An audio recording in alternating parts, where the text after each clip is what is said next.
Hello, everyone. It's Lindsay Hufford, and I'm going to be presenting my capstone poster, which is about occupational therapy's role in fine motor interventions, supporting hand-shape development for deaf and hard of hearing students in the schools.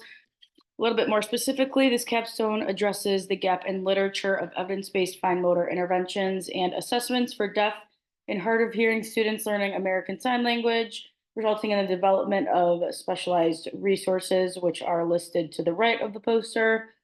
We'll start with key activities and impact. So the main thing I did was implement weekly group and individual sessions.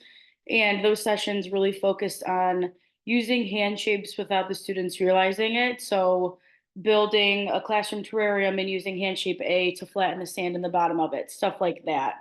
I created a program manual based off of research completed by Brahim, which is pictured below, the different stages. Each stage is based off the anatomical interrelatedness of the fingers, therefore influencing the order of hand shape development. I also was able to evaluate students within the deaf education program using ASL specific interventions. The main one I used is called the impact of motor skills articulation. And then I was able to make a hand shape infographic for staff to get a better understanding of hand shape development.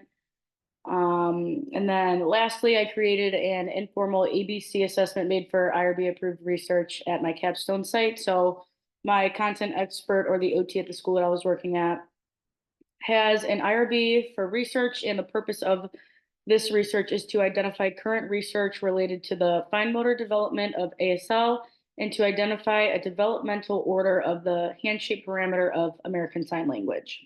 Moving on to theory and practice evidence, the main focus was using play-based interventions to inhibit hand shape formation. So there are some pictures below. I'll go through the one on the left. So this girl is using hand shape C to take apart the magnetiles, the finger football.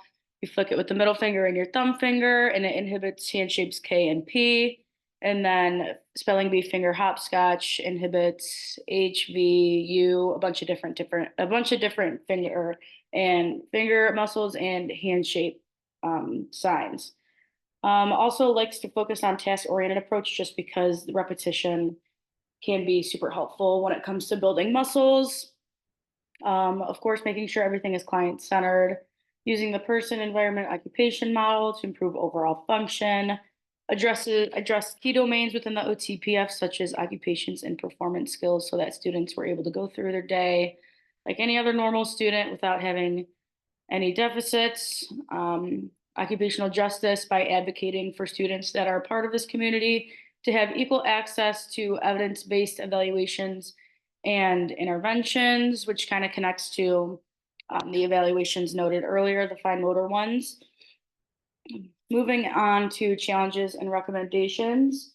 Key challenges included advocacy for individualized plans of care. It's a big team working together, and especially in this community, working with students that are deaf or hard of hearing. There's teachers of the deaf, interpreters, and audiologists that are also within the IEP team that aren't usually.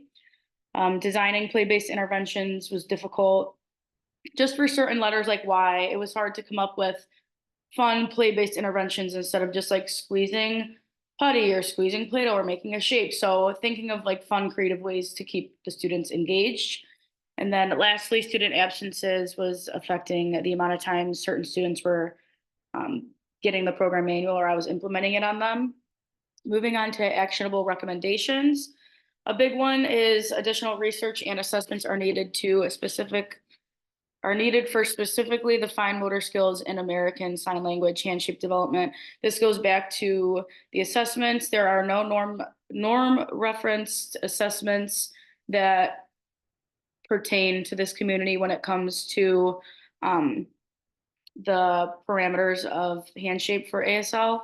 So that's a really big one that my OT at the school that I was at, the content expert, is trying to bridge that gap.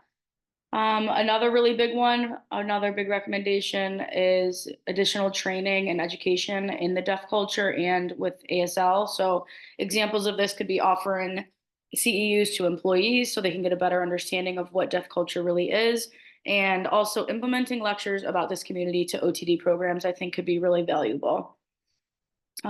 Overall, I think it's important to continue fostering interdisciplinary collaboration to ensure that the student is getting the most appropriate services.